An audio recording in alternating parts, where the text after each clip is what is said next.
In this segment, Stephanie Miller is joined by her guest to discuss the stakes of the coming election and the role honest journalism might play in the outcome. Here's Stephanie.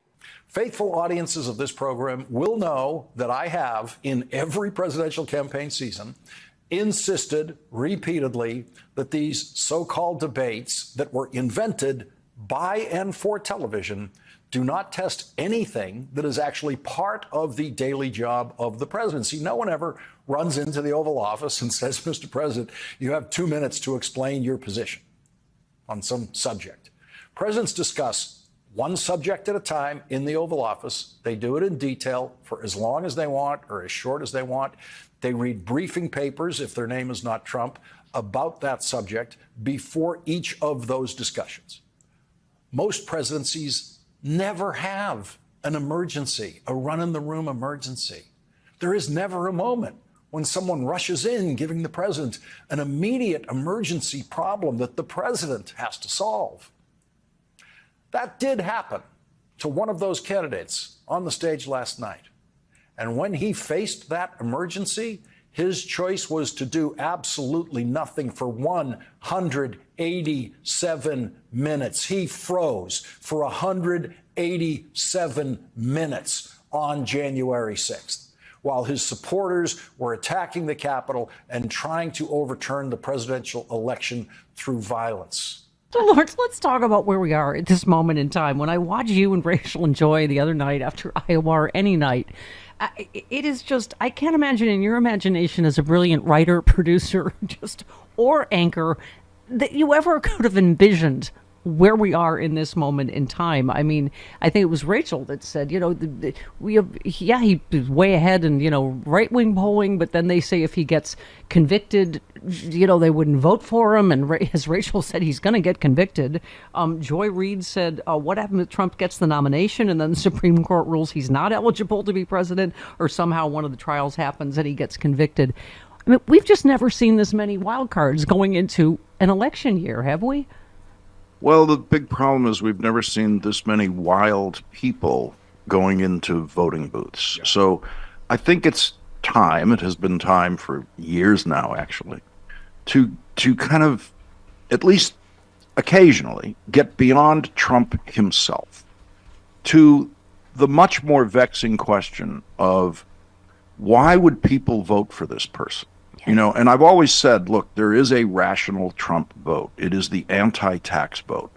If you hate taxes and you hate government, and you're willing to risk the basic, functioning of democratic institutions, which most people who hate taxes are willing to do that. They hate it, with a intensity and a singularity similar to the way the people who hate abortion hate abortion. Yeah. And I think those two categories are rational Trump voters. I'm voting for Trump because I hate taxes and I don't care about anything else. Or I'm voting for Trump because I hate abortion and I don't care about anything else. But that doesn't account for most Trump voters, actually. And so all of the rest of them are voting for Trump voters because, I don't know, they hate us. I don't know, but they are a dangerous force in America. They're far more dangerous than Donald Trump. Without them, Donald Trump is absolutely nothing. And so, the news media, the big establishment news media, has always had this thing. It's implicit, and they used to kind of say it out loud, in the three network era, that, the voters are never wrong. No. They can be grotesquely wrong. They can be grotesquely racist. The voters have done horrible things in this country, electing George Wallace, governor of Alabama, and all these cruel, evil segregationists that they elected to the United States Senate and governorships. And so this never blame the voters thing is probably the single biggest inhibition that continues, by the way, right across all of them. I mean, it's not different on MSNBC. If you don't hear voters being blamed, for what we have here, because of this, just age-old convention in the major news organizations that you must never do that. The New York Times has never blamed Trump voters for anything. The only thing the New York Times has ever done is try to find Trump voters in diners and sympathize with them. And that's a giant mistake. That's a really giant mistake. And they never did that when they were covering segregation. They never went into diners in Birmingham, Alabama, segregated white diners, to say to those people, to have sympathetic interviews with those people about why they feel the way they feel. Yeah. Yeah. I mean, it's like you and Rachel always talk about. We have normalized so much about Trump that here we are with a 91 felony count rapist. I mean, it's just, I can't even believe we're having this conversation that it could, in fact, have the nuclear codes again, but, talking about the rise of fascism, that we could be sleepwalking into fascism. I have to hope Bruce Springsteen is right. What did he say recently? He said decent people in this country outnumber Trump supporters by 3-1. I mean, I still, for some reason, feel hopeful. I'm sort of curious how you're feeling right now and what predictions you have.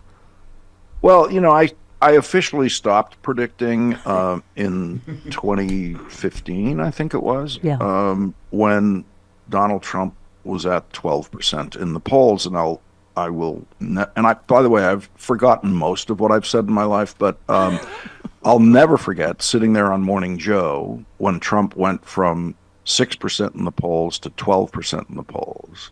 And I summoned all of the faux authority my voice could muster and declared something along the lines of, well, you don't think he's going to get any higher than that, do you? And so I was completely wrong, about in your best Ted Baxter anchor voice. Yeah, exactly. Yeah, I was totally wrong about that, because and look, here's the reason I was wrong. I'm a little embarrassed by this. I underestimated the number of stupid people and the number of racist people in America. And I grew up with those people in Boston. Like, I thought I had a handle on exactly, what their troop strength was. It's like, and I was really, really wrong. I thought they were around 30% maximum, and even they were strategic enough to say, I'm not going to vote for the clown. I'm going to vote for the guy who can actually beat, the liberal guy. So that was my underestimate.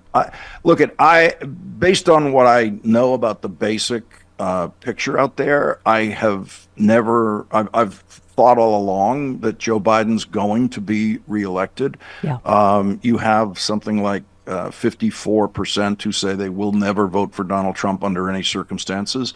Nobody with a number like that's ever won an election. Yeah. And so, the majority, what Springsteen is absolutely right about, is that the majority of voters are for Joe Biden over Donald Trump by a decisive margin. The only reason we're having a conversation about this election is the Electoral College. If you take out the Electoral College, everyone goes to sleep at night in a real democracy, not worrying about this presidential election. Lawrence, I'm getting the producer, you're going incredibly long sign that you're very familiar with.